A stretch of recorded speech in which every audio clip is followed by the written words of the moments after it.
Hello everyone, welcome to all of you. और आज के अपने इस लेक्चर में हम लोग structure of ear and mechanism of hearing के बारे में पढ़ने वाले हैं। जैसा कि लास्ट लेक्चर में हम लोगों ने आइज़ के स्ट्रक्चर और उसका मैकेनिज्म ऑफ विज़न हमने देखा था। और आप लोग प्लीज़ उस लेक्चर को अच्छे से देखिएगा क्योंकि आइज़ से रिलेटेड क्वेश्चंस आते हैं एग्ज़ाम में, बहुत बार पूछे जा चुके हैं। जैसे आपका ये फोविया सेंट्रैलिस हुआ और इसके अलावा ऑप्टिक डिस्क हुआ। इन सब चीज़ों से बहुत बार क्वेश्चन आए हैं और मैं क्वेश्चन बनाऊंगी भी तो बताऊंगी आपको, डिस्कस भी करूंगी आपके साथ में कि कौन कौन से क्वेश्चन आ चुके हैं ऑलरेडी। आज के लेक्चर में हम लोग structure of ear and mechanism of hearing के बारे में पढ़ेंगे। मैं जब बोन पढ़ा रही थी तो मैंने शायद आपको ईयर का स्ट्रक्चर बताया हुआ था, ठीक है। एक चीज़ आप ये ज़रूर नोटिस करिएगा कि जो ईयर का स्ट्रक्चर है उसमें हमने आपको बताया था कि 3 पार्ट होते हैं ईयर के, एक्सटर्नल ईयर, मिडिल ईयर और इंटरनल ईयर, ठीक है। दूसरा चीज़ है, अगर आपको ईयर का फंक्शन, हमारे कान का फंक्शन पूछा जाता है तो आपको आंसर हमेशा करना है कि जो ईयर का फंक्शन है, 2 फंक्शन होता है, एक तो बैलेंसिंग और दूसरा इक्विलिब्रियम, ठीक है। सॉरी, बैलेंसिंग और दूसरा हियरिंग। तो इक्विलिब्रियम और हियरिंग 2 इसके फंक्शन हैं ईयर के, और जिसमें बैलेंसिंग या equilibrium is the most important या प्राइमरी फंक्शन ऑफ ईयर। हमारे ईयर का प्राइमरी फंक्शन क्या है? That is the balancing. Okay, हम लोग देखेंगे इसको आगे, सारी चीज़ें डिस्कस करते हुए चल रहे हैं कि देखिए, अगर हम बात करें स्ट्रक्चर ऑफ ईयर की तो हमारा टॉपिक होगा स्ट्रक्चर ऑफ ईयर, ठीक है। स्ट्रक्चर ऑफ ईयर में ईयर को हमने 3 पार्ट में डिवाइड कर रखा है, ठीक। पहला क्या होता है? एक्सटर्नल ईयर, दूसरा मिडिल ईयर और तीसरा जो होता है इंटरनल ईयर। तो पहले मैं यहाँ पे लिख दूँ, अगर मैं ईयर को क्लासिफाई करने वाली हूँ तो हम लोग ईयर में लिखेंगे इसके 3 पार्ट होते हैं। First is the external ear, ठीक। दूसरा जो है वो मिडिल ईयर,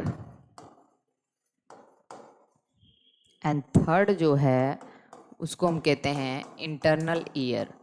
और मैंने कभी ना कभी इन तीनों को भी क्लासिफाई किया है। बहुत बार मुझे लगता है कि मैंने ईयर को थोड़ा थोड़ा आपको ईयर के बारे में बताया हुआ है बोन पढ़ाते टाइम।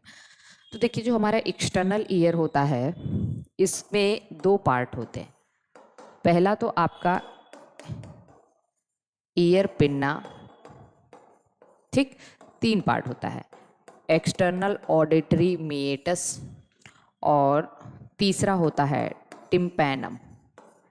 क्या होता है? टिम्पैनम। अभी मैं स्ट्रक्चर ड्रॉ करूंगी तो आपको एकदम अच्छे से समझ में आ जाएगा। EAM का मतलब है एक्सटर्नल ऑडिटरी मीएटस। मिडिल ईयर में क्या पाए जाते हैं? ईयर ऑसिकल्स, जो हमारे ईयर बोन्स होते हैं, या इसी को हम ऑडिटरी ऑसिकल्स भी कह देते हैं। ऑडिटरी ऑसिकल्स कहते हैं। इसमें 3 बोन होती हैं। सीक्वेंस भी क्या है? मैलियस, इनकस और स्टेपीज, ठीक। स्टेपीज हमारे बॉडी की सबसे स्मॉलेस्ट बोन होती है, कान की बोन। और मैंने ये बात भी आपको बताई थी कि ईयर का जो मसल होता है वो सबसे स्मॉलेस्ट मसल होता है, स्ट्रापेडियस, ठीक। और इंटरनल ईयर को हम लोग और कहते हैं लबाइरिंथ। इसको हम लोग और क्या कहते हैं? लबाइरिंथ। इसको 2 पार्ट में डिवाइड करते हैं, ठीक। एक तो इसको हम लोग, अगर मैं इसका एनाटॉमिकल, या इसको मैं यहाँ से हटा रही हूँ, देखिए इसका डिवीज़न हम 2 तरीके से करेंगे। फंक्शनल डिवीज़न अगर इसका हम करें तो इंटरनल ईयर 2 पार्ट में डिवाइड होता है। एक तो है कॉक्लिया और दूसरा है वेस्टिब्यूल, ठीक। अगर इसको हम कॉक्लियर एपरेटस और इसको वेस्टिबुलर एपरेटस भी कह सकते हैं, ओके। कॉक्लिया जो है वो क्या है? हियरिंग एपरेटस, सुनाई देने वाला, ठीक है, जिससे हम लोग क्या करते हैं? एपरेटस। और जो वेस्टिब्यूल है that is the balancing apparatus, ठीक। तो एक तो डिवीजन हमने ईयर का इस तरीके, इंटरनल ईयर का। दूसरा, internal ear is also termed as labyrinth. इसको हम और क्या कहते हैं, लबाइरिंथ कहते हैं। और ये दो पार्ट में डिवाइड होता है, बोनी लबाइरिंथ और मेम्ब्रेनस लेबाइरिंथ। ठीक है, ये तो डिवीज़न हो गया हमारे ईयर का।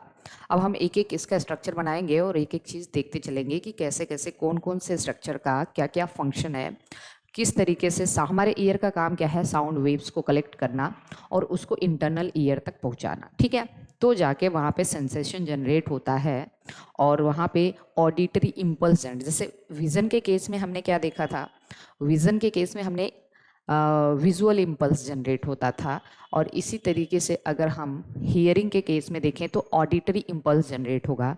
और ऑडिटरी इम्पल्स कहाँ जाएगा, तो आपको हमने बताया था हमारे टेम्पोरल लोब, याद करिए हमारे टेम्पोरल लोब जो होता है सेरिब्रम का, उसमें ऑडिटरी एरिया पाया जाता है। ये बात हमने आपको बताया हुआ है।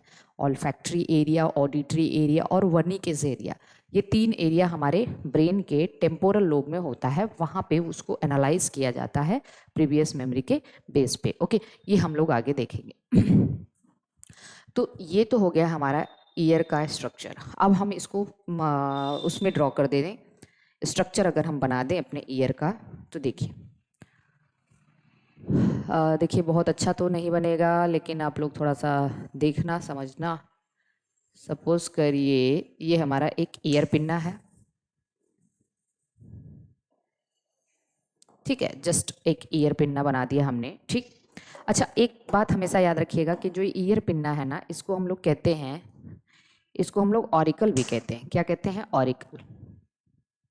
तो यहाँ पे मैं बना दूँ, दिस इज द ऑरिकल, या फिर इसी को हम ईयर पिन्ना भी कहते हैं।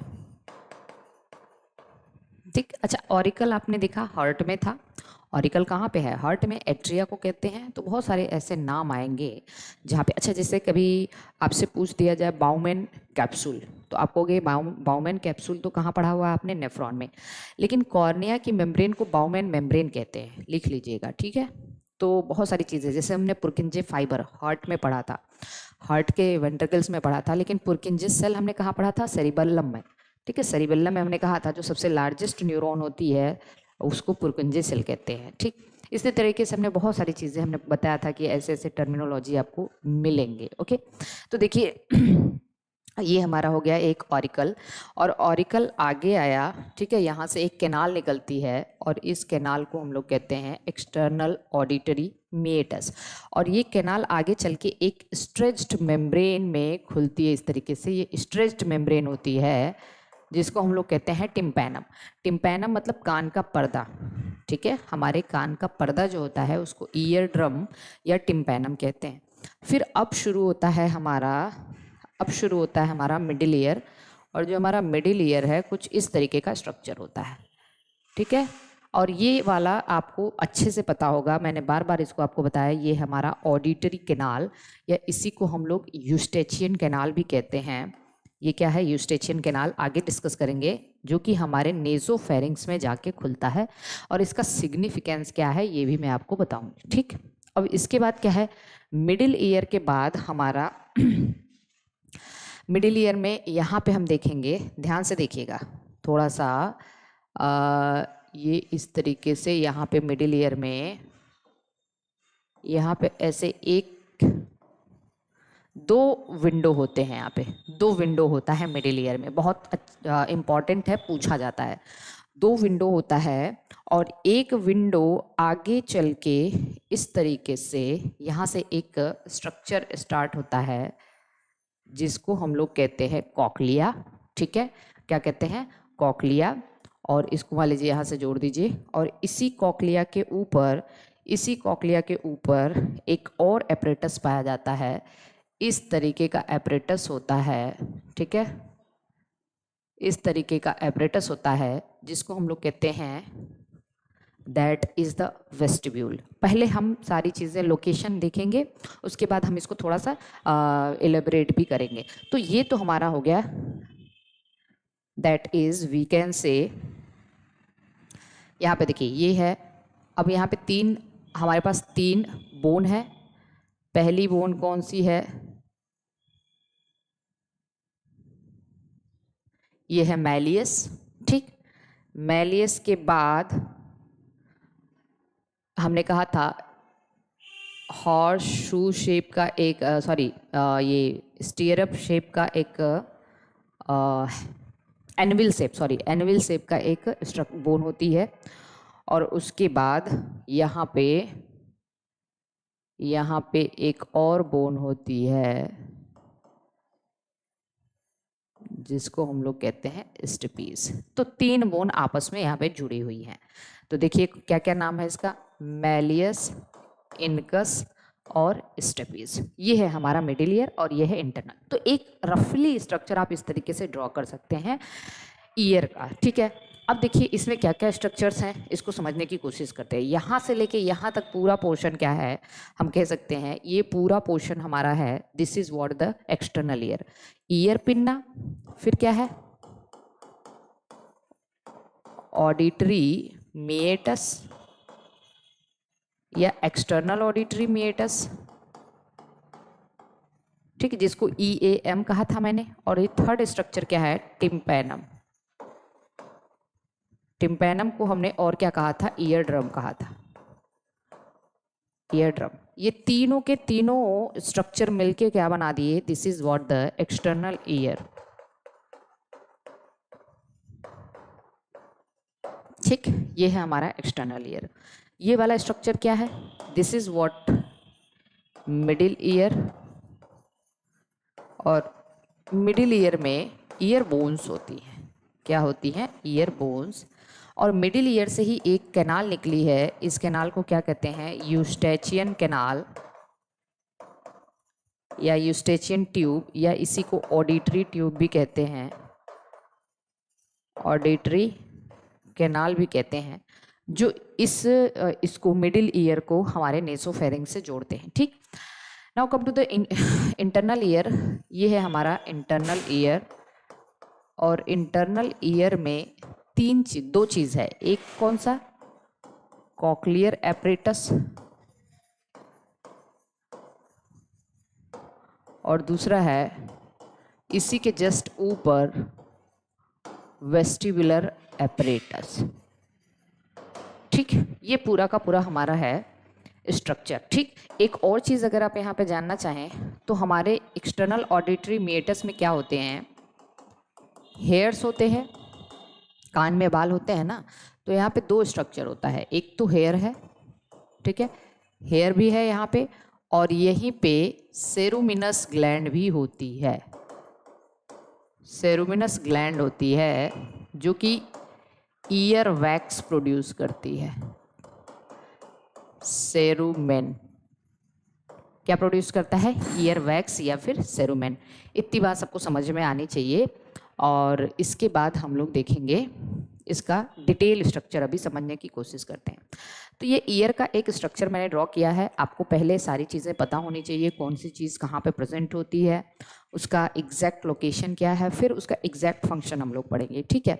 तो ये हो गया हमारा एक ईयर का स्ट्रक्चर। अब ध्यान से देखिए, दो तीन चीज़ें मैं आपको पहले बता दूँ कि आपने देखा होगा, जैसे सबसे पहले हमारा क्या है, ये ईयर पिन्ना है। ईयर पिन्ना क्या करता है, साउंड वेव्स को कलेक्ट करने का काम करता है। डिफरेंट डिफरेंट जगह से या डिफरेंट डिफरेंट लोकेशन से साउंड वेव्स को ये कलेक्ट करता है ये, और यहाँ से ये इसको भेज देता है इस एक्सटर्नल ऑडिटरी मिएटस की हेल्प से टिम्पैनम, कान के पर्दे से ये टकराता है। ये बहुत सॉफ्ट डेलिकेट मेम्ब्रेन होता है, और यहाँ से वाइब्रेशन मिडिल ईयर में जाता है। मिडिल ईयर में तीन बोन आपस में कनेक्टेड हैं। ये साउंड की इंटेंसिटी को, साउंड की जो वेव्स होती है, साउंड वेव्स की इंटेंसिटी को बढ़ाते हैं या इंटेंसीफाई करते हैं वेव्स को। कैसे समझाएं हम आपको, क्योंकि देखिए अल्टीमेटली साउंड वेव्स जाना कहाँ पे है, कॉक्लियर एपरेटस में, क्योंकि कॉक्लियर एपरेटस में ही हमारा ऑडिटरी रिसेप्टर रिसेप्टर पाया जाता है जिसको हम लोग कहते हैं ऑर्गन ऑफ कॉटाई। तो अल्टीमेटली ये साउंड वेव जो कहीं से भी आ रही है वो हमारे कहाँ टकरानी चाहिए, इंटरनल ईयर के ऑडिटरी रिसेप्टर के पास पहुँचनी चाहिए। और होता क्या है कि आपने कभी फिजिक्स पढ़ा होगा तो आपको पता होगा कि जो साउंड इंटेंसिटी होती है, साउंड वेव्स होती है, ठीक है, उन इंटेंसिटी ऑफ साउंड वेव जो है वो डेंसिटी पे, मीडियम के डेंसिटी पे डिपेंड करती है। डेंसिटी जितनी ज़्यादा होगी, ठीक है, मेरी बात को ध्यान से समझना, वहाँ पे इंटेंसिटी कम हो जाती है। आप जैसे एक उसमें रहिए किसी भरे कमरे में, जैसे कोई एक क्लासरूम है जहाँ पे 50 बच्चे बैठे हुए हैं, तो वहाँ पे मैं बोल रही हूँ तो मेरी आवाज़ नहीं गूंजेगी क्योंकि वहाँ पे डेंसिटी ज़्यादा है। तो डेंसिटी ज़्यादा है तो साउंड की इंटेंसिटी कम हो जाती है। लेकिन अगर मैं एक खाली कमरे में बोलूँ तो मेरी साउंड वेव्स की इंटेंसिटी ज़्यादा होती है क्योंकि वो आवाज़ आपको गूंजती नज़र आती है। होता है ना कि अगर आप कभी किसी जगह पे रूम शिफ्ट कर रहे हो, ठीक है, तो आपने रूम शिफ्ट किया तो पहले तो वो कमरा आपको खाली मिलेगा जिस नई जगह पे आप जाते हो। तो वहाँ पे क्या होता है, जैसे ही आप कमरे में घुसते हो, थोड़ी सी भी आप बातचीत करते हो तो आपकी आवाज़ गूंजने लगती है। इसका मतलब वहाँ पे सामान बहुत कम होते हैं या रूम एग्जैक्टली खाली होता है। तो कोई भी ऐसी चीज़ वहाँ पे नहीं होती जो आपकी साउंड वेव्स को क्या कर सके, एब्जॉर्ब कर सके, है ना। तो आपकी आवाज़ गूंजती है। लेकिन अगर वो रूम भर जाता है, उसमें आपने सारा सामान सेट कर दिया, तो फिर आवाज़ नहीं गूंजती है। तो सिंपल सी बात ये है कि जब हम जो हमारा साउंड वेव्स होता है उसकी इंटेंसिटी डिपेंड करती है डेंसिटी पे। अगर डेंसिटी ज़्यादा है तो इंटेंसिटी कम हो जाएगी। अब सपोज करिए कि आप एटमॉस्फेयर में बोल रहे हो तो एटमॉस्फेयर में डेंसिटी तो कम है ना। पर्टिकुलर इस रूम में अगर मैं बोल रही हूँ तो यहाँ पे डेंसिटी कम है, लेकिन जब ये साउंड आपके इंटरनल ईयर तक पहुँचना है तो ईयर में जाएगा तो वहाँ पे उसकी डेंसिटी बढ़ती जाएगी क्योंकि जगह बहुत थोड़ी सी है और वहाँ पे बहुत सारी चीज़ें भरी हुई है। अब डेंसिटी जब बढ़ती जाती है तो आपके साउंड वेव्स को इंटेंसीफाई करना होता है, एम्पलीफाई करोगे तभी वो वहाँ तक पहुँच पाएगा और आपके ऑर्गन ऑफ कॉटाई को क्या कर पाएगा, स्टिमुलेट कर पाएगा। तो अब सवाल ये है कि जब ये वेव बाहर की कम डेंसिटी से हमारे ईयर के अधिक डेंसिटी वाली जगह पे पहुंचती है तो साउंड, अगर ये जो साउंड मैं बोल रही हूँ एग्जैक्टली इसी तरीके से आपके इंटरनल ईयर तक पहुँचे तो शायद ना पहुँच पाएगी, आपको सुनाई नहीं देगा। इसलिए ज़रूरत ये है कि इसको इंटेंसीफाई किया जाए। और इंटेंसीफाई आपने फिजिक्स में पढ़ा होगा कि जब यहाँ से ये मिडिल ईयर ही इसको इंटेंसीफाई करते, क्योंकि ये 3 बोन आपस में कनेक्टेड होते हैं। एक बोन से दूसरे बोन में जब जाएगा तो साउंड वेव की इंटेंसिटी बढ़ जाएगी, फिर जब ये इसको वाइब्रेट करेगा तो इसकी इंटेंसिटी और बढ़ जाएगी। तो मिडिल ईयर का एग्जैक्ट काम क्या होता है, to amplify the intensity of sound waves. इतनी बात अच्छे से समझिएगा, इसीलिए यहाँ पे एक बोन ना होके 3-3 बोन लगाया गया है। बात समझ में आ रही है। तो कहने का मतलब ये है कि हम जब हमारे एक्सटर्नल ईयर का काम क्या है, साउंड वेव्स को कलेक्ट करना, और मिडिल ईयर का काम क्या है, इंटेंसिटी को एम्पलीफाई करना, साउंड वेव की इंटेंसिटी को एम्पलीफाई करना और उसको इंटरनल ईयर तक भेजना। क्योंकि यहाँ पे देखिए एक विंडो प्रेजेंट है, इस विंडो से साउंड वेव इसमें अंदर तक आ जाता है कॉक्लियर एपरेटस में, और इसी एपरेटस के अंदर, अभी मैं इसको अच्छे से बनाऊंगी दूसरे डायग्राम में, ऑर्गन ऑफ कॉटाई पाया जाता है जिसको ऑडिटरी रिसेप्टर कहते हैं। तो यहाँ तक आते आते अगर ये इंटेंसीफाई ना करे मिडिल ईयर इस साउंड को तो शायद साउंड यहाँ तक नहीं पहुँच पाए। इसीलिए यहाँ पे क्या होता है, इंटेंसीफाई करने के लिए, एम्पलीफाई करने के लिए मिडिल ईयर में 3 बोन्स पाई जाती। ठीक है, इतनी बात सबको समझ में आ गई होगी। तो ये है पूरा का पूरा हमारे ईयर का स्ट्रक्चर। आप यहाँ पे मैंने कहा कि ईयर में कुछ हेयर्स प्रेजेंट होते हैं हमारे कान में। जब आप सिर्फ कान खोल के देखते हैं तो यहाँ पे क्या होता है, पहले तो ईयर पिन्ना है, फिर अंदर की तरफ आपको दिखेगा एक कैनाल दिखती है। कैनाल में वो सेरुमिनस ग्लैंड जो है सेरुमेन सिक्रीट करते हैं, जिसको आप खोट कहते हो, जनरल भाषा में क्या कहते हो, कान की खोट कहते हो। जनरली पेन से, गाड़ी की चाबी से सब लोग खोदते रहते हैं ना हमेशा। तो अब यहाँ पे क्या होता है, एक्चुअली में ऐसा क्यों है, अब ऐसा इसलिए है, देखिए नेचर ने हर जगह हमें प्रोटेक्ट करने की कोशिश की है। आपने कभी ये चीज़ महसूस किया है कि जैसे कान एकदम खुला हुआ पोर्शन है, लेकिन फिर भी इसमें कभी कोई कीड़ा नहीं घुसता, कोई इंसेक्ट नहीं घुसता, और बेचारा घुसता भी है तो वो मर के निकलता है ना। अब पता नहीं अब आप लोगों के साथ क्या होता है, अगर कभी कान में कोई कीड़ा घुसा भी तो धड़ाधड़ बाहर निकल आता है ना ऐसा। क्यों? क्योंकि नेचर ने इस सेरोविनस ग्लैंड की जो प्रोडक्ट है जिसको हम ईयर वैक्स कहते हैं या सेरुमन कहते हैं, ये इसकी जो स्मेल होती है ना, बहुत पंजेंट स्मेल होती है और कोई भी कीड़ा इसे बर्दाश्त नहीं कर पाता है। ठीक है, और इसका जो है इंसेक्टिसाइडल प्रॉपर्टी भी होता है, इसलिए कोई कीड़ा यहाँ घुसा तो भर भर भर भर करके बाहर निकल आता है ना। और या तो फिर उसकी डेथ हो जाती है, तो ये एयर तक अंदर तक नहीं पहुंच पाता है। बात समझ में आ रही है? तो इसका यही काम है। आगे देखते हैं इसको, एक बार इसको देख लीजिए अच्छे से।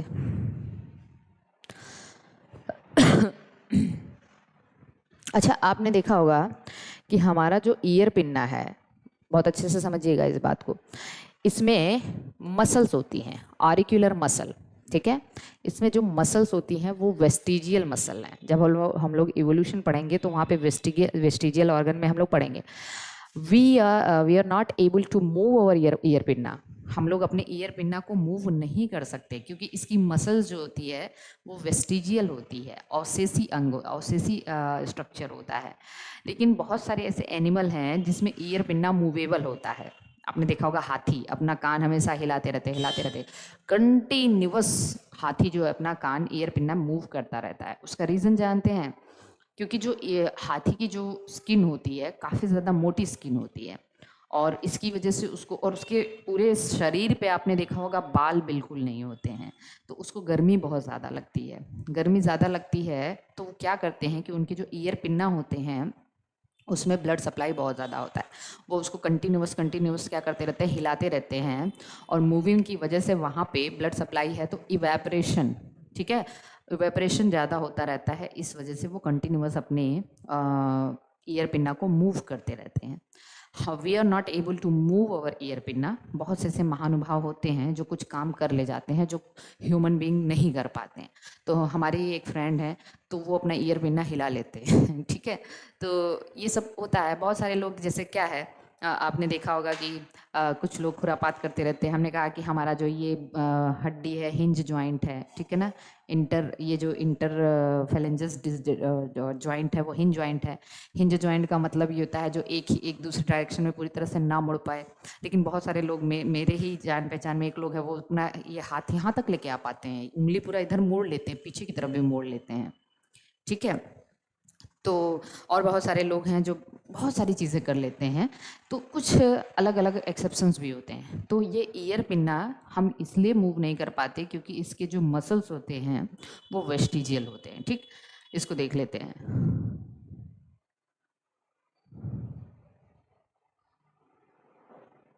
चलिए आगे चलें। अब इसको हम आगे चलते हैं। अब देखिए यहाँ पे हमने क्या किया। एक्सटर्नल ईयर की बात करें अगर हम,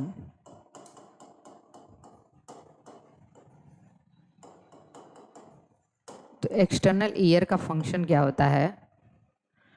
टू कलेक्ट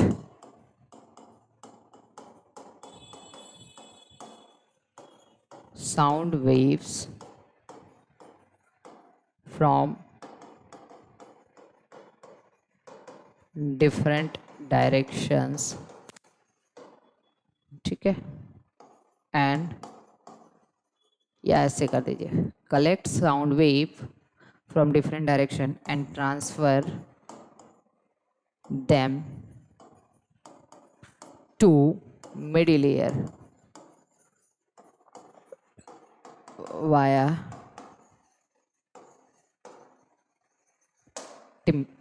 टिम्पैनम। ठीक है, ये external ear. Middle ear intensify या amplify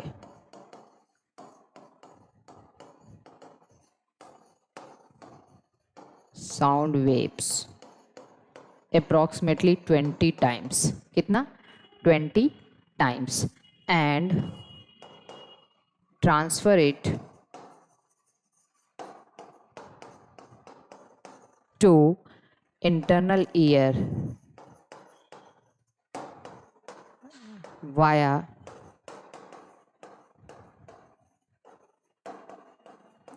Oval window.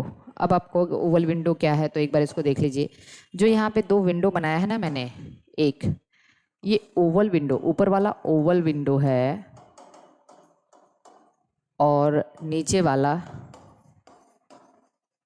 Round window है।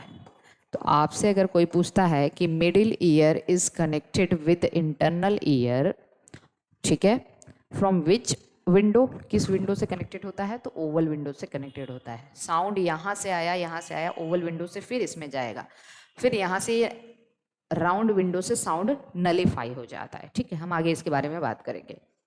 ओके, तो ये तो हो गया मिडिल ईयर का फंक्शन। और एक और चीज़ आप मिडिल ईयर के बारे में लिख सकते हैं, middle ear connected with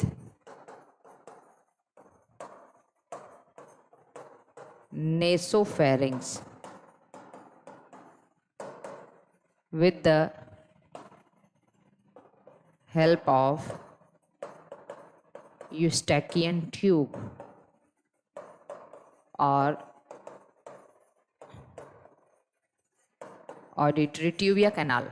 middle ear हमारा नेसोफेरिंग से कनेक्ट होता है with the help of auditory tube या यूस्टेचियन ट्यूब। अब इसका क्या सिग्निफिकेंस है यहाँ पे देख लेते हैं हम लोग। इसका सिग्निफिकेंस क्या है भाई, ये यहाँ पे क्यों कनेक्टेड होता है।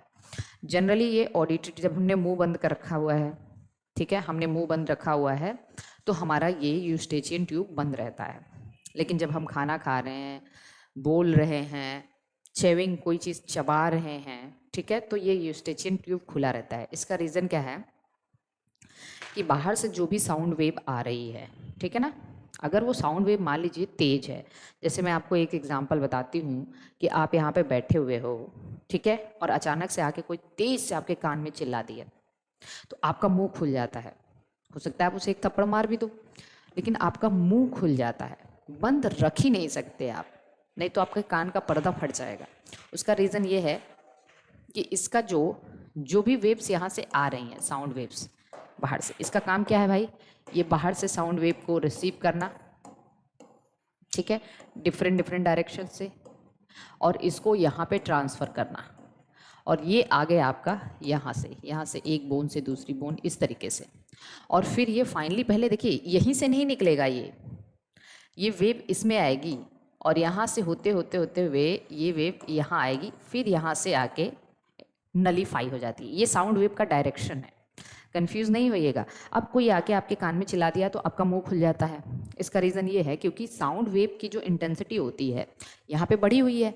अब इसके ये जो हमारे टिम्पैनम है ना, ये बहुत डेलिकेट मेम्ब्रेन है, ये फट जाएगा अगर हम साउंड वेव को या जो एयर का प्रेशर है उसको दोनों तरफ मेंटेन ना करें। तो हम अपना मुंह खोल देते हैं ताकि जो एयर का प्रेशर है टिम्पैनम के दोनों तरफ इक्वल हो जाए। तो एक्चुअली में यूस्टेचियन ट्यूब का काम क्या है, to equalise the pressure of air on either side of tympanum या on both side of tympanum. Tympanum के दोनों तरफ लिख लीजिएगा, यूस्टेचियन ट्यूब का फंक्शन लिख लीजिएगा, टू मेंटेन या to equalise the pressure on either side of tympanum.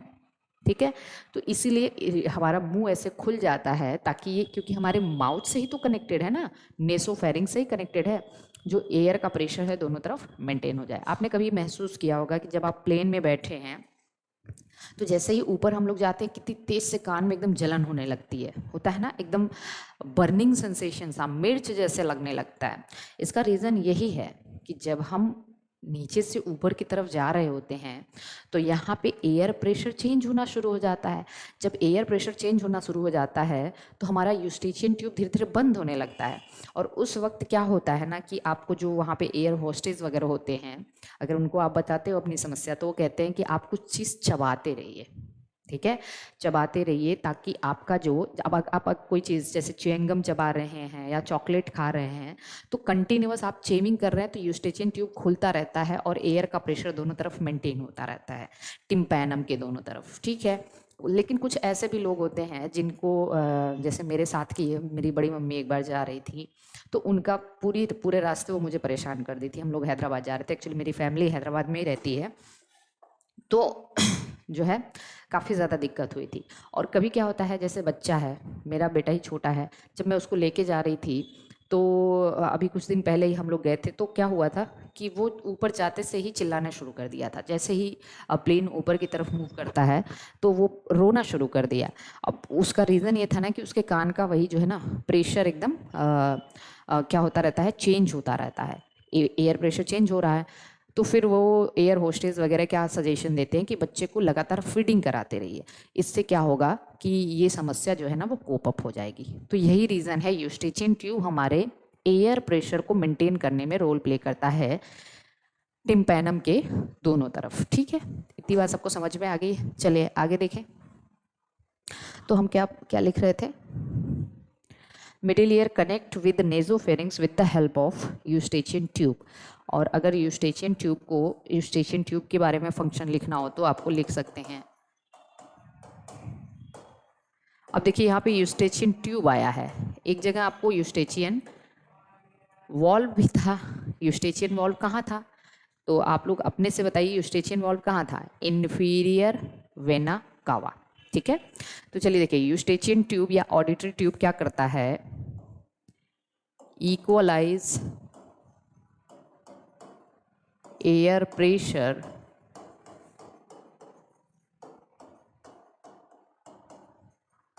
on either side of tympanum, either side of tympanum। Okay, चलिए अब हम आ जाते हैं internal year.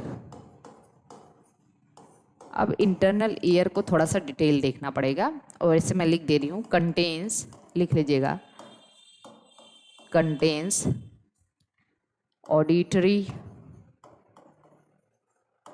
receptors for hearing and auditory receptor का नाम लिख लीजिए तो organ of Kotai, बहुत बार पूछा जाता है। ठीक, एंड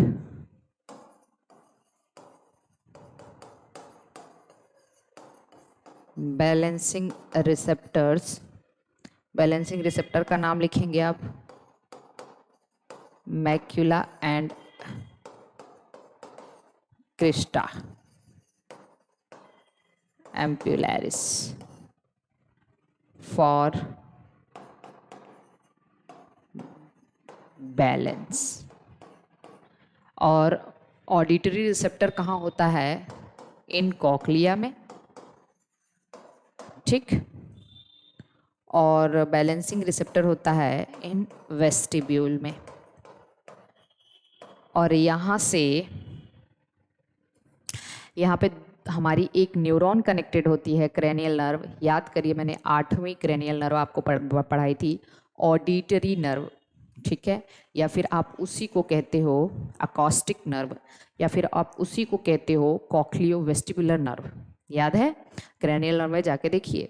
तो हमने कहा था जो 8वीं नर्व है उसकी 2 ब्रांच होती है, कॉक्लिया और वेस्टिबुलर। तो कॉक्लियो वेस्टिबुलर नर्व जो होती है वो यहीं से कनेक्टेड होती है, कॉक्लिया और वेस्टिब्यूल। ठीक, इतनी चीज़ सबको समझ में आ रही है, आगे चलें। तो ये तो हो गया हमारा पूरा का पूरा एक स्ट्रक्चर के बेसिस पे। अब हम थोड़ा सा इंटरनल ईयर के बारे में डिस्कस करेंगे। अच्छा, एक और चीज़, मिडिल ईयर के बारे में हमने आपको थोड़ा सा बताना भूल गई थी, लेकिन मैंने लिखाया है। हमने आपको एक बोन पढ़ाते टाइम मिडिल ईयर, एक्चुअली जो मिडिल ईयर की जो बोन्स होती है हमारी, वो हमारे जॉ बोन्स के मॉडिफिकेशन होते हैं। हमने ये आपको एक सीक्वेंस भी बताया था, एक बार मैं यहाँ पे भी बता दे रही हूँ, जो लोग नहीं लिखे होंगे उसको लिख लीजिएगा। अगर मैं मिडिल ईयर का सीक्वेंस बताऊँ तो हमने कहा था मिडिल ईयर में 3 बोन्स हैं। तो पहले ये बोन्स कौन कौन से हैं, उनका सीक्वेंस, और ये बोन का शेप क्या क्या है, उनका सीक्वेंस, और किस बोन से एक्चुअली हमारे किस जॉ बोन से ये डिराइव होते हैं, तो डिराइव्ड फ्रॉम। तो मैंने कहा था आप एक सीक्वेंस में इसको एक कोड से याद रख सकते हैं। कोड का नाम है मिस, ठीक है, has a cute husband. Cute को क्यू लिखिएगा, सी नहीं, क्यूट हस्बैंड, यही बताया था मैंने आपको। Miss has a cute husband. अब मिस का मतलब ये है मैलियस इनकस स्टेपीज, ठीक। हैज़ का मतलब इसका शेप हैमर, हथौड़ा, ठीक। एनविल हमने कहा था जो मोची जूता सीते हैं, तो जो जहाँ पे जूता सिलते हैं, चप्पल सिलते हैं, तो आपने देखा ट्राइपोड लाइक स्ट्रक्चर होता है, उसी पे रख के खट खट मारते रहते हैं ना, वही है एनविल। और स्टीरअप, कभी घोड़े पे बैठे हैं आप लोग? जब आप घोड़े पे बैठते हैं तो वहाँ पे पैर जो फंसाने वाला होता है, जिस पे आप पैर रख के चढ़ते हैं, उसको स्टीरअप शेप कहते हैं, ठीक। तो फिर डिराइव्ड फ्रॉम जॉ बोन्स, को किस जॉ बोन से डिराइव है, तो ये है आपका आर्टिकुलेट बोन, ये है क्वाड्रेट बोन, और ये है हायोमैंडिबुलर बोन, ठीक। एक और चीज़ याद रखिएगा, जो हमारा ईयर होता है ना, हमारा जो ईयर है पूरा का पूरा हमारे टेम्पोरल बोन के अंदर है। किस बोन के अंदर? टेम्पोरल बोन के अंदर है हमारा ईयर, ये बात याद रखिएगा, नोट कर लीजिए, ठीक है। चलिए, तो ये हो गया हमारा middle ear, okay. Middle ear का काम क्या है? साउंड वेव्स की इंटेंसिटी को एम्पलीफाई करना अप्रोक्सीमेटली 20 टाइम्स, ठीक है। 20 टाइम्स, और कहीं पे है? हाँ बिल्कुल, आपने कहा 20 टाइम्स। कहाँ पे है? रॉड सेल्स के नंबर कोन सेल से ज़्यादा होते हैं, 20 टाइम्स ज़्यादा होते हैं, ठीक। चलिए नेक्स्ट देख लेते हैं। अब हमारा इंटरनल ईयर को ध्यान से समझने की कोशिश करें। इंटरनल ईयर में पहले हम बनाएंगे कॉक्लियर एपरेटस। कौन सा एपरेटस? कॉक्लियर एपरेटर। अब मैं एपरेटस आपको जो बताने जा रही हूँ ना, थोड़ा सा इसको ध्यान से देखिएगा, क्योंकि इंटरनल ईयर बहुत कम समझ में आता है। जैसे मेरे पास this is a pen.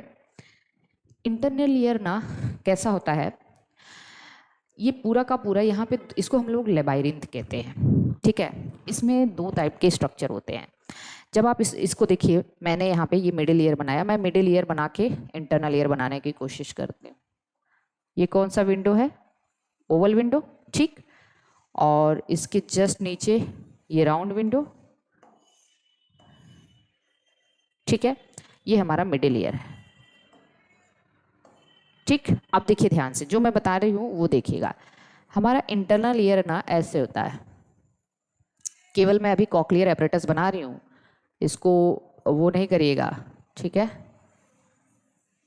Exactly ऐसे होता है।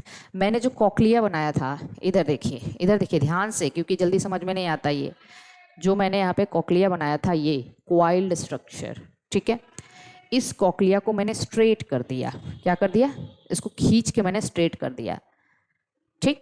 इसको खींच के हमने क्या कर दिया? स्ट्रेट कर दिया।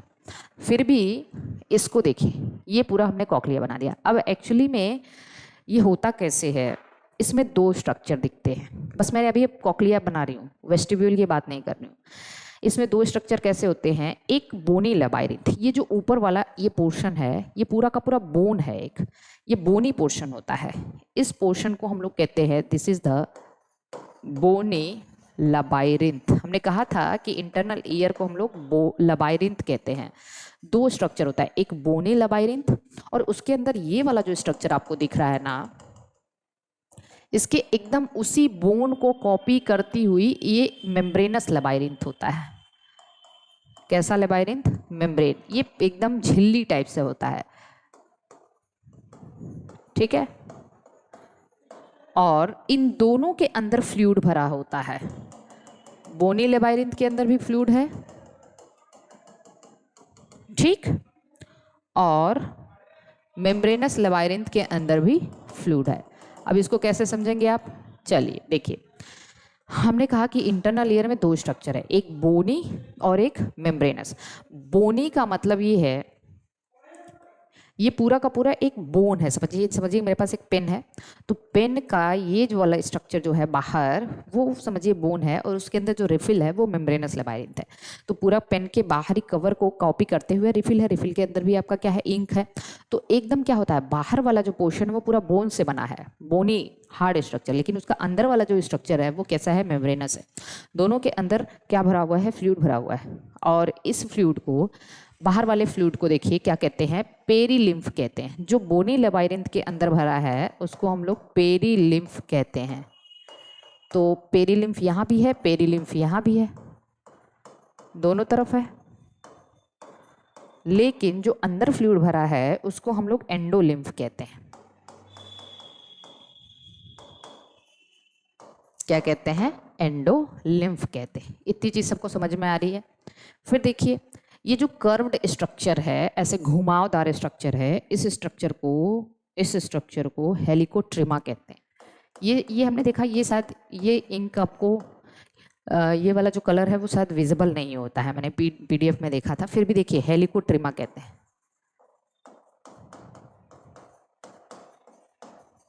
क्या कहते हैं, हेलिकोट्रिमा। इतनी चीज सबको समझ में आ गई? ये वाला कौन सा है, सॉरी, ओवल विंडो। इस वाले अपर्चर को ओवल विंडो कहते हैं। ये क्या है, राउंड विंडो है। ठीक, ओवल विंडो को दूसरा नाम दे देते हैं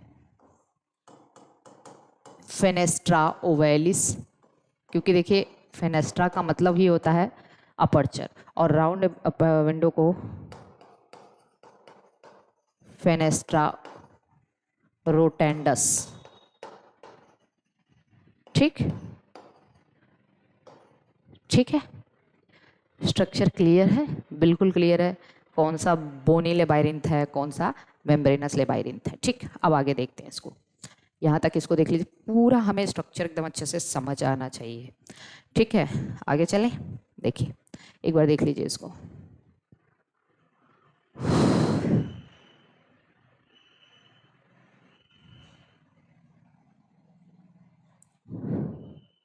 हम पूरा ना अलग अलग बनाएंगे। फिर से देखिए, हम इंटरनल ईयर बना दें। ये हमारा middle ear.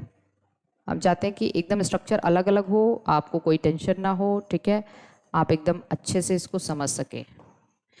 Okay, this is the middle ear. अभी जो मैंने बनाया था, फिर से मैं उसको बना रही हूँ, और इसके अंदर था इस तरीके से ये।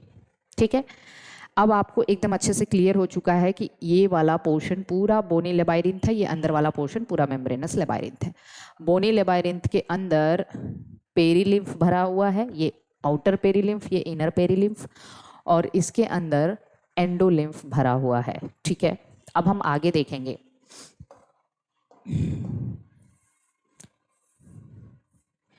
इसको हम लोग कहते हैं, देखिए ध्यान से समझिएगा, ये जो हमारा क्या नाम है इसका, ये जो हमारा ये हेलिकोट्रिमा हमने कहा था। ठीक है, अब इसको ध्यान से जरा देखिएगा। ये वाला जो चैम्बर है आपका, जो ऊपरी चैम्बर है, ठीक है, समझिए, इसकी जो ये मेम्ब्रेन है, ये वाली,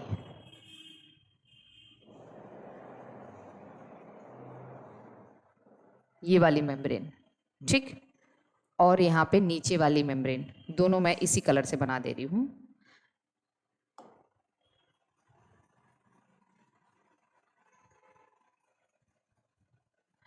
ये वाला देखिए, ऊपर वाला जो बोनी लेबायरिंथ का ये चैम्बर है, उसको हम लोग कहते हैं, इस चैम्बर को कहते हैं स्केला वेस्टिब्यूलाई। क्या है ये, स्केला वेस्टिब्यूलाई। कंफ्यूज नहीं होइएगा।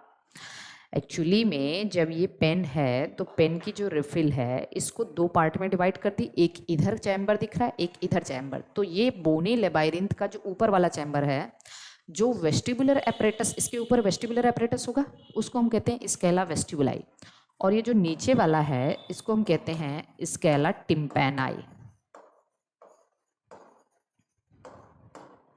तो 2 चैम्बर हो गया। अच्छा बताइए इसके अंदर क्या भरा होगा, तो आप कहोगे पेरीलिम्फ, और इसके अंदर भी क्या भरा हुआ है, पेरीलिम्फ। ठीक है, तो एक्चुअली हमारा internal year fluid filled cavity है। इंटरनल ईयर कैसी कैविटी है, फ्लूइड फिल्ड कैविटी, इसमें फ्लूइड होते हैं, एंडोलिम्फ और पेरीलिम्फ। और देखिए इस एक मिनट, मैं दूसरा कलर ही मैंने दूसरा बना दिया, ये वाला देखिए, ये मेम्ब्रेनस लेबाइरिंथ का ये वाला मेम्ब्रेन जो कि स्केला वेस्टिबुलाई के कांटेक्ट में है, इसको हम लोग कहते हैं रीजनर्स मेम्ब्रेन। क्या नाम दे दिया, रीजनर्स मेम्ब्रेन। ठीक, और स्केला टिम्पैनाई के कांटेक्ट में जो इसका जो मेम्ब्रेनस लेबाइरिंथ है, इसकी ये वाली मेम्ब्रेन जो स्केला टिम्पैनाई के कांटेक्ट में है, इसको कहते हैं बेसिलर्स मेम्ब्रेन। क्या नाम देते हैं, बेसिलर्स मेम्ब्रेन। यहाँ तक तो कोई दिक्कत नहीं है। इसके अंदर एंडोलिम्फ है ना। अब देखिए इसी बेसिलर्स मेम्ब्रेन के ऊपर प्रेजेंट होते हैं इस तरीके से हेयर सेल्स। क्या प्रेजेंट है, हेयर सेल्स। अब आपसे पूछा जाता है भैया ये हेयर सेल्स कहाँ पे, इसके पास देखिए ये सीलिया है, स्टीरियोसीलिया कहते हैं। तो ये हेयर सेल्स, इसको मैं लिख दूँ यहाँ पे, ये हैं हेयर सेल्स। आपसे पूछा जाएगा एग्जाम में भाई हेयर सेल्स कहाँ प्रेजेंट होते हैं, बेसिलर मेम्ब्रेन के ऊपर, और इसी हेयर सेल को कहते हैं ऑर्गन ऑफ कॉर्टाई, जो कि ऑडिटरी रिसेप्टर है। बहुत अच्छे से समझना है आपको। तो आपसे पूछा जाएगा भैया ऑडिटरी रिसेप्टर कहाँ होता है ईयर में, तो आप कहोगे कॉक्लिया के अंदर। कॉक्लिया में भी कहाँ होता है, तो आप कहोगे बेसिलर्स मेम्ब्रेन के ऊपर। और बेसिलर्स मेम्ब्रेन क्या है, मेम्ब्रेनस जो लेबाइरिंथ है, या मेम्ब्रेनस लेबाइरिंथ जो है उसका नीचे वाला भाग या नीचे वाला सरफेस बेसिलर मेम्ब्रेन है, या उसका वो पोर्शन जो कि स्केला टिम्पैनाई के कांटेक्ट में है, उसको हम बेसिलर्स मेम्ब्रेन कहते हैं। Is it clear to all of you, यहाँ तक तो कोई दिक्कत नहीं है। ओके, हेयर सेल्स से इसके नीचे से कुछ न्यूरॉन्स इसके निकले होते हैं, कुछ न्यूरॉन्स निकले हैं। इसी न्यूरॉन्स को, ठीक है, इस न्यूरॉन्स को हम लोग कहते हैं ऑडिटरी नर्व। क्या कहते हैं, ऑडिटरी नर्व या कॉक्लियर नर्व।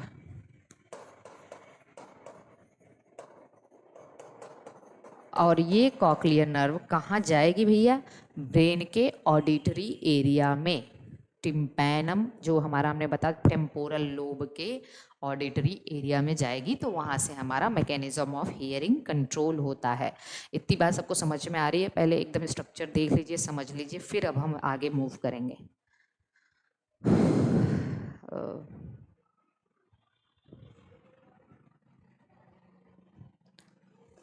हो गया, यहाँ तक तो किसी को कोई दिक्कत नहीं होनी चाहिए। ठीक है, आगे चलें। चलिए देखिए, अब मैं इसी स्ट्रक्चर, पहले मैं लिख दूं इंटरनल ईयर,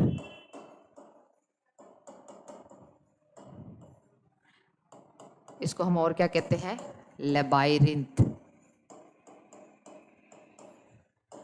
ठीक, आप कहोगे कि it is fluid filled cavity.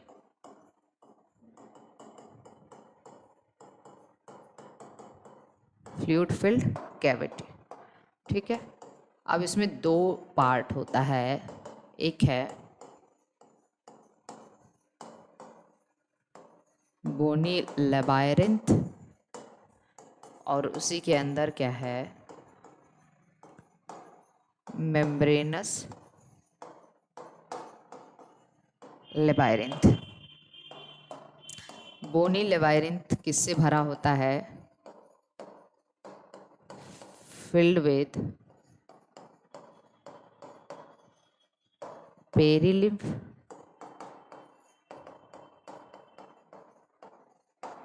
Filled with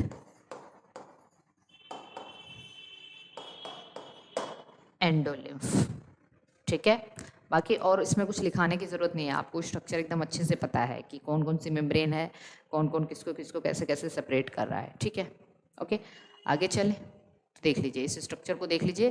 फिर अब मैं फिर से इंटरनल ईयर को इसका एक सेक्शनल व्यू लेती हूँ, कॉकलियर एपरेटस का। ठीक है, कॉकलियर एपरेटस का एक सेक्शनल व्यू लूँगी। अगर आपके पास एनसीईआरटी हो तो प्लीज़ आप एनसीईआरटी को अपने पास में रखिए, कि मैं वहाँ से भी चीज़ें आपको पूरी की पूरी तरह से कवर कराना चाहती हूँ। तो एनसीईआरटी अपने पास रखिए, वहाँ पे कुछ ऐसा स्ट्रक्चर दिया होगा, देखिए ध्यान से।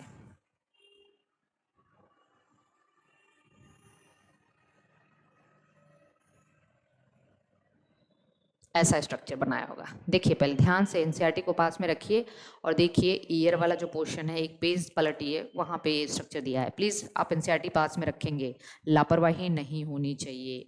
इसको मैं थोड़ा सा और ऐसे बना दूँ,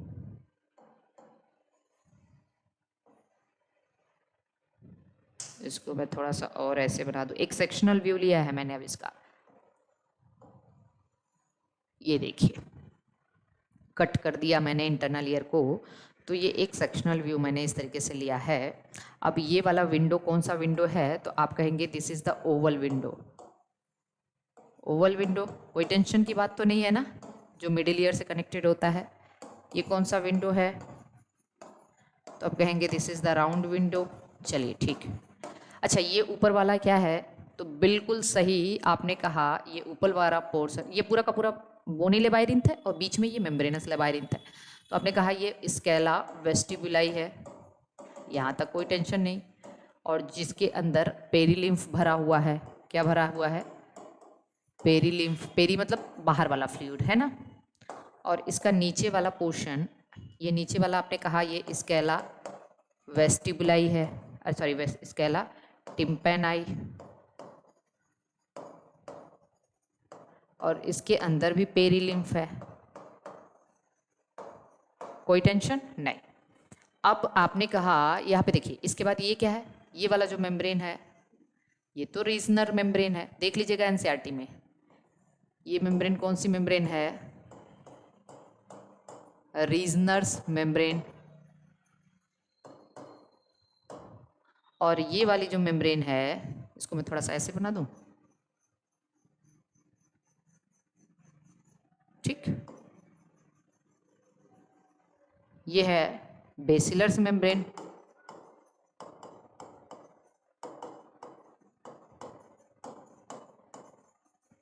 ठीक है, इसी बेसिलर्स मेम्ब्रेन के ऊपर पाए जाते हैं हेयर सेल्स, जिसको हमने ऑर्गन ऑफ कार्टाई कहा था।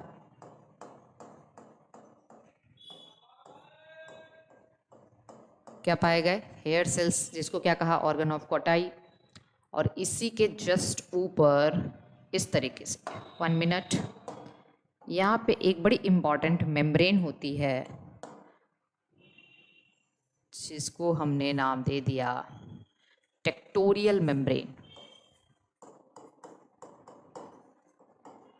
अगर ये ना हो तो हमें साउंड वेव समझ नहीं आएगा। ठीक, दिस इज द स्ट्रक्चर, इसको देख लीजिए। अब पता है आप मैकेनिज्म ऑफ विजन, अरे सॉरी मैकेनिज्म ऑफ हियरिंग आराम से समझ जाएंगे। यहाँ से जो नर्व्स निकली है, ठीक है, मैं पूरी नर्व्स नहीं बना रही हूँ, कुछ ही बना दे रही हूँ। देखिए ये कौन सी नर्व है भाई, तो आप कहोगे this is auditory nerve, cochlear nerve, जो ये ब्रेन के कहाँ जाएगी, तो आप कहोगे मैं यहाँ पे ब्रेन बना दूँ, for the ease of your understanding मैं यहीं पे ब्रेन बना दे रही हूँ। ठीक, हमारे ब्रेन के किस हिस्से में गई, टेम्पोरल लोब, कौन सा लोब, टेम्पोरल लोब, और टेम्पोरल लोब के किस एरिया में, जल्दी बताइए किस एरिया में?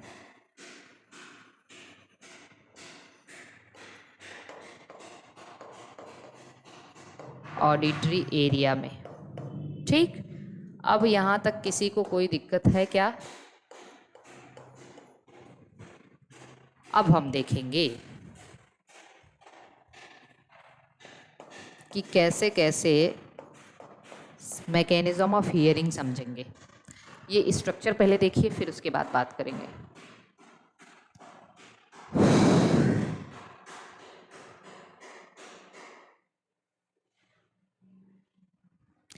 ये स्ट्रक्चर देखिए, फिर बात करते हैं। ठीक है, देखिए क्या हुआ, एकदम ध्यान से देखिए। मैकेनिज्म ऑफ स्ट्रक्चर तो सबको समझ में आ गया, थोड़ा सा रुक जाइए।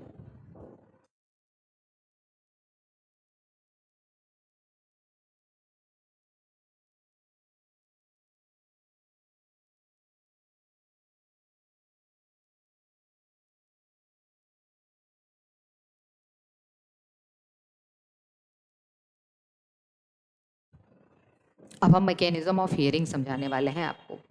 सबसे पहले साउंड वेव कहाँ आया, डायरेक्शन देखिए, एकदम ध्यान से देखिएगा जो मैं कहने वाली हूँ।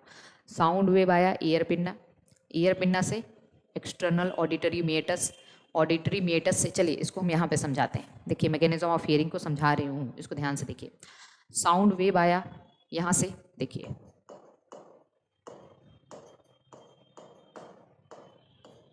यहाँ से आया ईयर पिन्ना से, यहाँ पे टिम्पैनिक मेम्ब्रेन को वाइब्रेट किया, फिर मैलियस को वाइब्रेट किया, फिर इनकस को वाइब्रेट किया, फिर स्टेपीज को, फिर ओवल विंडो से होता हुआ आ गया आपके इस कॉक्लियर एपरेटस में। ठीक, ओवल विंडो देख लिया आपने, यहाँ पे देखिए कॉक्लियर एपरेटस से आया, ओवल विंडो से आया, इसमें आया साउंड वेव, आ गया इसमें साउंड वेव, और इसके इस फ्लूइड को वाइब्रेट किया, किसको, पेरीलिम्फ ऑफ स्केला वेस्टिबुलाई। अच्छा, इसके अंदर क्या भरा है भाई, बताइए ना, ये तो मेम्ब्रेनस लेबाइरिन थे ना, इसके अंदर क्या भरा हुआ है, एंडोलिम्फ। अब साउंड वेव इस पेरीलिम्फ से होता हुआ यहाँ आ गया, जब पेरीलिम्फ को वाइब्रेट किया तो इस रीजनर मेम्ब्रेन से पास किया और ये वेव एंडोलिम्फ में आ गया।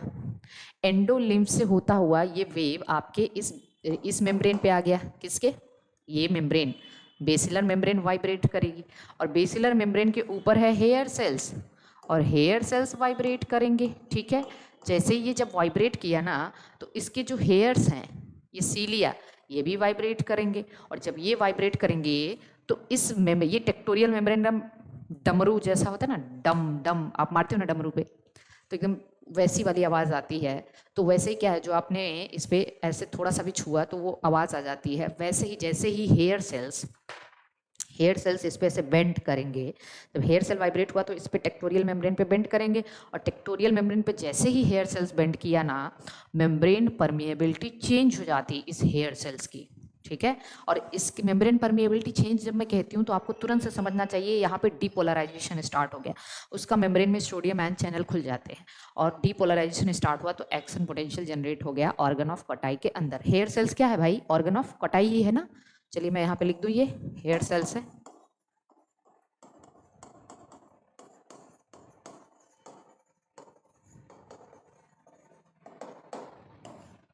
ऑर्गन ऑफ कॉटाई में एक्शन पोटेंशियल जनरेट हो गया, और ये एक्शन पोटेंशियल इस ऑडिटरी नर्व की हेल्प से कहाँ पे गया, हमारे ब्रेन के टेम्पोरल लोब के ऑडिटरी एरिया में, जहाँ पे हमारा साउंड वेव एनालाइज कर लिया जाएगा। जैसे जो मैं बोल रही हूँ वो आप सुन रहे हो, तो क्या हुआ, मेरी वेव्स आपके कान तक गई, आप जिस भी चीज़ से, जिस भी मीडियम से आप देख रहे हो, लैपटॉप से देख रहे हो, टैब में देख रहे हो, मोबाइल में देख रहे हो, वो वेव आपके कान के ईयर पिन्ना ने रिसीव किया, और ठीक है, उसके बाद वो एक्सटर्नल ऑडिटरी मेटस से होता हुआ टिम्पैनम को वाइब्रेट किया, टिम्पैनम को वाइब्रेट करते हुए कहाँ पे गया, आपके राउंड मतलब सॉरी मिडिल ईयर में, मिडिल ईयर से फिर round Oval window, oval window में स्केला वेस्टिबुलाई के पेरीलिम्फ को वाइब्रेट किया, और पेरीलिम्फ से फिर एंडोलिम्फ में आ गया, एंडोलिम्फ से फिर बेसिलर मेम्ब्रेन को वाइब्रेट किया, और बेसिलर मेम्ब्रेन को वाइब्रेट किया तो फिर हेयर सेल्स वाइब्रेट हुए, और हेयर सेल्स बेंड कर जाएंगे टेक्टोरियल मेम्ब्रेन पे, मेम्ब्रेन परमेबिलिटी चेंज हो जाएगी, एक्शन पोटेंशियल जनरेट हो जाएगा, और ये ऑडिटरी नर्व के हेल्प से आपके ब्रेन के टेम्पोरल लोब के ऑडिटरी एरिया में गया, और आप सुन रहे हो प्रीवियस मेमोरी के बेस पे। जैसे मैं जो भी बोल रही हूँ आप समझ पा रहे हो ना? आपने कहा, मैम ने कहा जो भी बोल रही हूँ, ये जो भी बोल रही हूँ कैसे समझा आपने? कभी तो सुना होगा ये जो भी वर्ड, ठीक है? तो प्रीवियस मेमोरी के बेस पे आप उसको एनालाइज कर लेते हो, साउंड आपको सुनाई देता है। उसके बाद क्या हुआ, जो भी बचा कुचा साउंड वेव है भाई, पूरा तो नहीं ना कन्वर्ट होगा, तो जो बचा कुचा साउंड वेव है यहाँ से होते हुए इसमें आ गया, ठीक है? और इसमें आने के बाद यहाँ से नलीफाई हो गया, यहाँ आके फिर ये चला जाएगा आपका यूस्टेचियन ट्यूब की हेल्प से नलीफाई हो जाता है। यही है मैकेनिज्म ऑफ हियरिंग। यहाँ तक किसी को कोई दिक्कत है क्या? ठीक है, नहीं होना चाहिए दिक्कत, सारी चीज़ ये तो बिल्कुल एकदम क्लियर है। तो आते हैं हम इसको पूरा मैकेनिज्म ऑफ क्या बताने की कोशिश करें, मैकेनिज्म ऑफ हियरिंग। ठीक है, लिखिए इसको।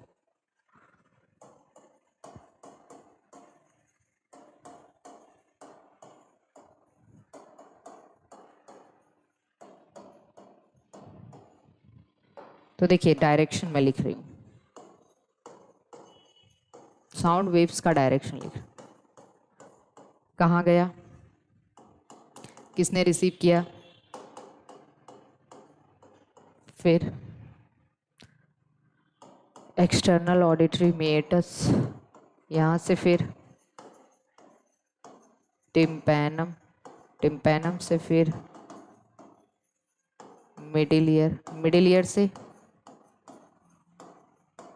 ओवल विंडो, ओवल विंडो से बताइए जल्दी, ओवल विंडो से कहाँ पे आया, कॉक्लियर एपरेटस के scala,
so this is the sequence of, you can say mechanism of hearing में साउंड वेव का ये सीक्वेंस है। क्या क्या है? Sound wave, ear pinna, external auditory meatus, tympanum, middle ear, oval window, scala vestibuli, endolymph, basilar membrane, organ of Cotai, hair cells bent upon tectorial membrane, action potential generated in hair cell, impulse goes to temporal lobe of brain via auditory nerve, sound waves analyzed on the basis of previous memory. Am I clear? I hope it is clear to all of you. इसमें आप कोई दिक्कत, देखिए एक बात मैं बता दूं, इतना तोड़ तोड़ के फोड़ फोड़ के कोई नहीं पढ़ाएगा आपको। मैंने एक बात, ये हकीकत है, अच्छा, कल कल मैंने एक मैसेज देखा था उस पे, यूट्यूब पे एक मैसेज पड़ा हुआ था कि आप अपना कोई, प्रवीता देवी करके कोई था, मैंने रात में मैसेज देखा था, आप बकवास ज़्यादा करती हो, अपना बखान ज़्यादा करती हो। मतलब मुझे थोड़ा सा ये ऑड लगा था, लेकिन मतलब पता नहीं कैसे लोग ऐसे लिख जाते हैं, पढ़ भी हम ही से रहे हैं और फिर इसी तरीके से बात करते हैं। लिटरली बोलूँ तो मुझे बिल्कुल अच्छा भी नहीं लगता अगर कोई तारीफ़ करता है। देखिए एक बात क्या होती है, जब जेआईसी मैंने पढ़ाया था, प्री पढ़ाया था, और आज यही रीज़न है कि जेआईसी मेंस में अभी तक 90 स्टूडेंट्स एडमिशन ले चुके हैं। प्री में 500 के आसपास स्टूडेंट एडमिशन लिए थे, ठीक है। तो जब मैंने पढ़ाया था उस वक्त मैंने 1 महीने में जो सिलेबस ख़त्म किया था, 1 महीने में जो मैंने पढ़ाया था ना, वो इतना सफिशिएंट हो गया था, इतना मुझे इतनी खुशी हुई थी। तो उस वक्त मैं थोड़ा सा कह देती थी कि भाई देखिए मैं मेहनत कर रही हूँ और सारे क्वेश्चंस फंसे हुए हैं, ऐसा है वैसा है, जो कुछ भी। तारीफ़ का मतलब क्या होता है, मैं दिन रात अपनी तारीफ़ में, तो मैं, मेरे सामने वाला भी मेरी तारीफ़ करता है तो मैं, मुझे अच्छा नहीं लगता, चाहे वो किसी भी तरीके की प्रेज़ हो, ठीक है। मैंने, हम लोग क्या हैं, ठीक है, हमने क्या गेन किया है अपनी लाइफ में, बताइए ना। अगर आप एक तरीके से देखें तो कभी कभी क्या होता है कि मुझसे कुछ दिन पहले तो मैं हमेशा यही सोचा करती थी कि मैं अपनी लाइफ में कहाँ हूँ, मैं एग्जिस्ट कहाँ करती हूँ, मुझे यही नहीं समझ में आता है मैं कहाँ पे हूँ। जहाँ पे मुझे होना चाहिए था मैं वहाँ पहुँच ही नहीं पाई हूँ, ठीक है, पहुँच नहीं पाई हूँ मतलब गई ही नहीं। सबसे बड़ी प्रॉब्लम ये है कि मैं तो गई ही नहीं। पहुँचने को मैं आज बहुत बहुत अलग जगह पे होती, लेकिन मैंने एक तरीके से मेरी लाइफ के साथ खिलवाड़ हुआ है, या फिर मैंने खुद किया है, एक तरीके से कह सकते, क्योंकि अगर आप किसी भी चीज़ के लिए रिस्पॉन्सिबल मेरे ख्याल से खुद होते हैं। बाकी ऐसा मुझे कोई गुरूर नहीं है, मैं पढ़ा रही हूँ, एक सिंपल सी बात है, हर टीचर पढ़ाता है, उसके पास थोड़ी बहुत नॉलेज है, मैं आपको कन्वे कर रही हूँ। इसमें ना तो मैं अपनी बखान कर रही हूँ, ना तो मैं अपनी अपनी आपसे कोई किसी तरीके की प्रेस चाहती हूँ कि आप मेरी तारीफ़ करो, ठीक है। हमसे बहुत ज़्यादा धुरंधर धुरंधर टीचर पढ़े हुए हैं, सब लोग अच्छा ही तो कर रहे हैं। मेरे पास जितनी नॉलेज है मैं आपको कन्वे कर रही हूँ, ठीक है। तो मुझे ज़रूरत भी नहीं है कि आप मेरी प्रेज़ करें या किसी भी तरीके से। आज तक आपने कभी कभी भी ऐसा सुना होगा, मैं 2 साल से यूट्यूब पे हूँ, पहले तो मैं अपना चैनल चला रही थी, मैंने कभी किसी को नहीं कहा कि मेरा चैनल लाइक करिए, सब्सक्राइब करिए, शेयर करिए। बहुत कम वीडियो में अभी जाके मैंने कहा होगा कि कुछ ऐसे बच्चे हैं जिनको मेरे बारे में ना पता हो या मुझसे पढ़ना चाहते हो तो उनको शेयर कर दीजिए वीडियो। बाकी मुझे कोई इस तरीके की लालसा नहीं है, क्योंकि मैं अंदर से, मुझे पता है ना कि मैंने क्या किया है, ठीक है। मुझे पता है कि मुझे कहाँ होना चाहिए और मैं क्यों नहीं गई, क्यों, क्या क्या हुआ, वो सब चीज़ें मैं वो सारी चीज़ मुझे पता है। मुझे किसी भी तरीके के बखान की ज़रूरत नहीं है, ना मुझे किसी तरीके की प्रेज़ की ज़रूरत है, ठीक है। और ना ही मैं अपना बखान किसी से करवाती हूँ, ना मैं करना चाहती हूँ। हाँ, कोई भी टीचर पढ़ा रहा है तो कहेगा भाई कि देखिए मैं जैसे पढ़ा दे रहा हूँ या पढ़ा दे रही हूँ वैसे कोई नहीं पढ़ाएगा, हर टीचर कहता है। तो मेरी भी आदत है, मैं कह देती हूँ। मैंने अभी अभी कहा कि मैं बहुत फोड़ फोड़ के पढ़ाई हूँ। आप 100% ये बात मैं सच कह रही हूँ कि इस तरीके से ईयर को कोई नहीं पढ़ाएगा। कई जगह पे डायग्राम बना के सारी चीज़ें अलग अलग समझाना, तो मैं, मेरी ये हैबिट है कि मैं किसी भी चीज़ को एकदम क्या करती हूँ, उसका सेक्शन कट कर देती हूँ कि हाँ आपको इसको इस तरीके से समझ में आए, ठीक है। बाकी ये तो फैक्ट है कि मैं अंदर से बहुत अनसेटिस्फाइड हूँ, ठीक है, मैं बहुत अनसेटिस्फाइड हूँ। और लेकिन फिर अभी लाइफ मेरी मूव कर चुकी है, ऐसी कोई दिक्कत नहीं है। अनसेटिस्फाइड मैं कुछ चीज़ों से हूँ, क्योंकि मुझे कहाँ था, होना था, मैं कहाँ कहाँ से वापस लौट के आई हूँ। और इवन मैंने अपनी पीएचडी भी डिसकंटिन्यू कर दी। आगे देखते हैं क्या होता है। तो अभी देखिए यहाँ पे क्या है, और ये कोई चीज़ नहीं, ये सब छोटी मोटी चीज़ें हैं जो मैं कर रही हूँ, ठीक है। और जिन्होंने मुझे मैसेज किया था, अगर वो मेरी बात सुन रहे हो, अगर उन्होंने एलटी मेरा एडमिशन लिया हो, आपको नहीं पसंद आ रहा है, आप मुझे पर्सनली मैसेज करिए, मैं आपको बता दूंगी कि क्या करना है, ठीक है।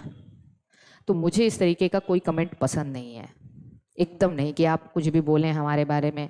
और ठीक है बोलिए आप, कोई दिक्कत नहीं है, लेकिन गलत सलत मत बोलिए यार। कोई भी, ये क्या है, मैं आपको पढ़ा रही हूँ, बहुत सारे हजारों लाखों लोग पढ़ा रहे हैं।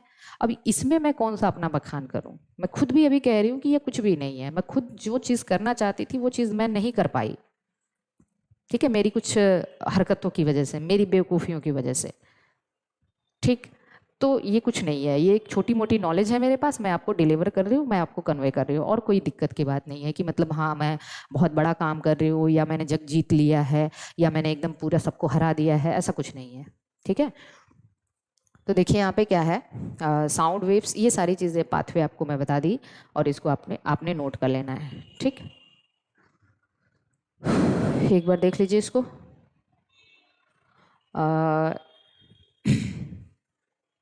यहाँ से इसको देख लीजिए।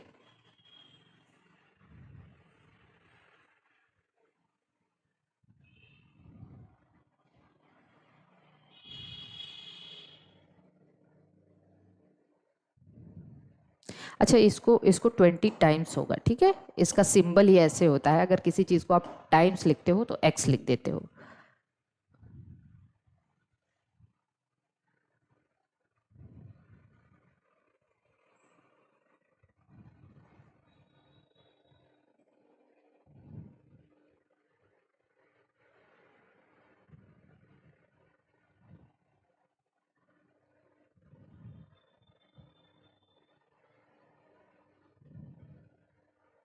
ठीक, तो ये है mechanism of hearing.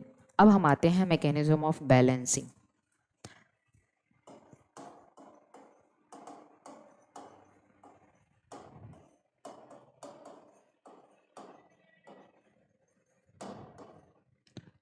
Vestibular apparatus।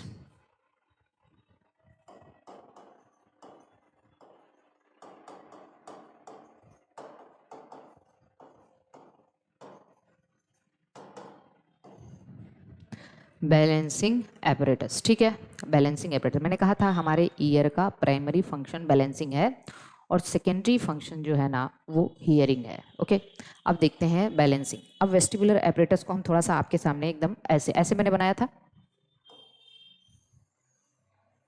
ठीक, और जो मैंने ये बनाया ना, ये स्ट्रक्चर, ये भी बिल्कुल वैसे ही है। बाहर की तरफ बोनी लबाइरिंथ, और अंदर की तरफ मेम्ब्रेनस लेबाइरिथ। तो देखिए बाहर की तरफ क्या है, ये बोनी लेबाइरिथ है, जिसमें ये क्या भरा हुआ है, पेरीलिम्फ। इसके अंदर का जो फ्लूइड है वो पेरीलिम्फ। अंदर की तरफ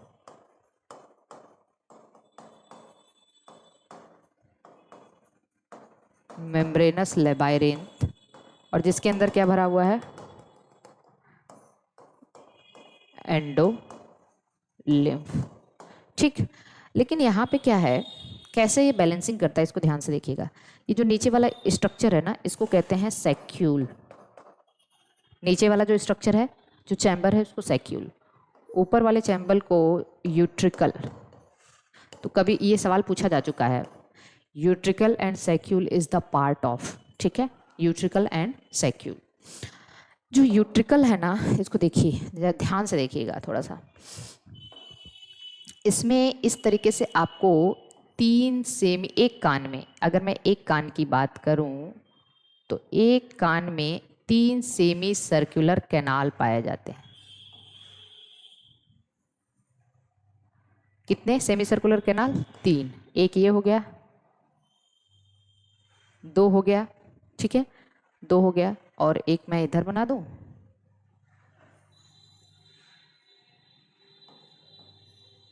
3। देखिए semi circular canal, semi circular का मतलब हाफ सर्कुलर, पूरा नहीं, 3 सेमी सर्कुलर कैनाल। देखिए ये क्या है, semi circular canal, 3 in each year. इस तरीके से बताइए हमारे दोनों कानों में कितने सेमी सर्कुलर कैनाल हैं? 6। यहाँ से भी क्वेश्चन आ सकता है, 6 सेमी के सर्कुलर कैनाल हैं, और ये किस में पाया जाता है? यूट्रिकल के अंदर। ठीक, तो ये क्या होता है, 3 semicircular canal, semicircular canal are perpendicular to each other. दोनों क्या होते हैं, मतलब तीनों एक दूसरे के परपेंडिकुलर होते हैं। परपेंडिकुलर का मतलब राइट एंगल, राइट एंगल का मतलब 90 डिग्री। किस पे? जैसे एक सेमी सर्कुलर कैनाल ऐसे है तो दूसरा ऐसे होगा, ठीक। फिर तीसरा मतलब तीनों क्या होंगे? एक दूसरे के परपेंडिकुलर। एक ईयर में 3 सेमी सर्कुलर कैनाल हैं तो दोनों ईयर में कितने होंगे? 6। जो सेमी सर्कुलर कैनाल है ना, उसका ये जो कैनाल है जो कि यूट्रिकल के अंदर खुल रहा है, देखिए ध्यान से देखिएगा इसको प्लीज, एकदम अच्छे से समझने की कोशिश करिए। इसका ये पोर्शन थोड़ा स्वोलन है, ये पोर्शन स्वोलन पोर्शन है जो यूट्रिकल के अंदर खुल रहा है। इस स्वोलन पोर्शन को कहते हैं एम्पुला। क्या कहते हैं? एम्पुला। किसी भी सोलन पोर्शन को आप देखेंगे एम्पुला ही कहा जाता है। एम्पुला कहते हैं ना, जितने भी शोलन पार्ट होते हैं उसको एम्पुला कहते हैं। इस एम्पुला के अंदर होता है एक रिसेप्टर, ठीक, और इस रिसेप्टर को कहते हैं क्रिस्टा एम्पुलैरिस। तो एक तो बैलेंसिंग रिसेप्टर ये हो गया क्रिस्टा एम्पुलैरिस जो कि एम्पुला के अंदर है। दूसरा बैलेंसिंग रिसेप्टर कहाँ होता है? इसको किस कलर से बनाऊं? अच्छा, इस कलर से। इस पे होता है, दोनों में। हेयर सेल्स यहाँ पे भी हैं, इस मेम्ब्रेन पे। दूसरा बैलेंसिंग रिसेप्टर यूट्रिकल और सैक्यूल की मेम्ब्रेन पे होता है और इस बैलेंसिंग रिसेप्टर को कहते हैं मैक्यूला। क्या कहते हैं? मैक्यूला ये भी है, मैक्यूला ये भी है। तो मैक्यूला यूट्रिकल और सैक्यूल दोनों में है, लेकिन एम्पुला मतलब क्रिस्टा एम्पुलैरिस यूट्रिकल में है। तो दो तरीके के यहाँ पे बैलेंसिंग रिसेप्टर हैं। चलिए इसको ध्यान से देखिएगा, दो तरीके के बैलेंसिंग रिसेप्टर हैं, इसको एनलार्ज करके हम बनाते हैं। चलिए पहले देख लेते हैं बैलेंसिंग रिसेप्टर।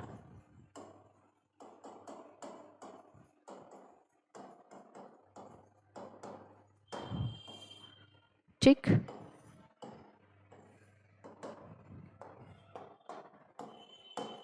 इन यूट्रिकल, या ऐसे आप कहेंगे, कौन कौन से बैलेंसिंग रिसेप्टर हैं? क्रिस्टा एम्पुलैरिस और मैक्यूला। आप अपना बुक भी अपने पास रखिएगा, एनसीईआरटी। क्रिस्टा एम्पुलैरिस कहाँ होता है? तो आप कहेंगे एम्पुला ऑफ, किस में होता है ये? In ampulla of semicircular canal of utricle. Semicircular canal का जो सोलन पार्ट है जो कि बोनी मेम्ब्रेनस लेवारिंथ के अंदर खुल रहा है, उसमें क्रिस्टा एम्पुलैरिस होता है। तो एक तो आपका बैलेंसिंग रिसेप्टर ये हो गया, ठीक। मैक्यूला कहाँ है? तो आप कहेंगे मैक्यूला इन यूट्रिकल एंड सैक्यूल, दोनों में। किस में है? यूट्रिकल एंड सैक्यूल दोनों में। एक बार आप थोड़ा सा इसको देखिए, मैं 2 मिनट का रेस्ट ले रही हूँ।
हो गया। तो देखिए यहाँ पे क्रिस्टा एम्पुलरिस कहाँ होता है, ampulla of semicircular canal of utricle, और मैक्यूला कहाँ होता है, यूट्रिकल एंड सेक्यूल में होता है, यूट्रिकल एंड सेक्यूल में होता है। ठीक है, अब चलिए देखिए, इतनी बात तो पहले आपको पता होनी चाहिए। अब हम जरा इनका स्ट्रक्चर देख लेते हैं। जैसे देखिए, ये एक मैं क्रिस्टा का स्ट्रक्चर बना दूँ तो ये कुछ इस तरीके से होता है। सेम वैसे ही ये उसकी मेम्ब्रेन है जो एम्पुला था, उसी के ऊपर ये इस तरीके से क्रिस्टा एम्पुलरिस पाया जाता है। ठीक है, और अब ये क्रिस्टा एम्पुलरिस के ऊपर कुछ कैल्शियम कार्बोनेट के क्रिस्टल्स पाए जाते हैं। क्या पाए जाते हैं, कैल्शियम कार्बोनेट के क्रिस्टल्स। और यहाँ से इसकी जो न्यूरॉन निकलती है, ये देखिए, इस कैल्शियम कार्बोनेट के क्रिस्टल को ओटोकोनिया कहते हैं। This is the crystal of calcium carbonate, और ये क्या है, क्रिस्टा एम्पुलरिस। सेम इसी तरीके से मैक्यूला का भी स्ट्रक्चर होता है, सेम इसी तरीके से। देखिए, सेम इसी तरीके से मैक्यूला का भी स्ट्रक्चर। अच्छा, ये नर्व कौन सी हो गई, ये कौन सी नर्व हो गई, वेस्टिबुलर नर्व। ठीक है, ये भी कहाँ जाएगा, आपके ऑडिटरी एरिया में, सॉरी ब्रेन में। ये से बना दे रही हूँ। ठीक, अब देखिए, जो मैक्यूला है, मैक्यूला का भी स्ट्रक्चर जैसे मैंने बताया था कि ये देखिए, यूट्रिकल और सेक्यूल की मेम्ब्रेन पे मैक्यूला भी इसी तरीके से प्रेजेंट है। ठीक, तो पूरा आप ऐसे समझ लीजिए, जहाँ पे मैंने क्रिस्टा एम्पुलरिस लिखा हुआ है वहीं पे आप यहाँ पे क्रिस्टा एम्पुलरिस लिख दीजिए, या फिर आप यहीं पे मैक्यूला लिख दीजिए। दोनों स्ट्रक्चर सेम है और दोनों के ऊपर कैल्शियम कार्बोनेट के क्रिस्टल पाए जाते हैं, और यहाँ से जो न्यूरॉन निकल रही है इसको हम वेस्टिबुलर नर्व कहते हैं। इतनी बात सबको समझ में आ गई। अब देखिए, बैलेंसिंग, ये हमारी बॉडी का बैलेंसिंग कैसे मेंटेन करते हैं। तो एक्चुअली अगर मैं इक्विलिब्रियम या बैलेंसिंग की बात करूं,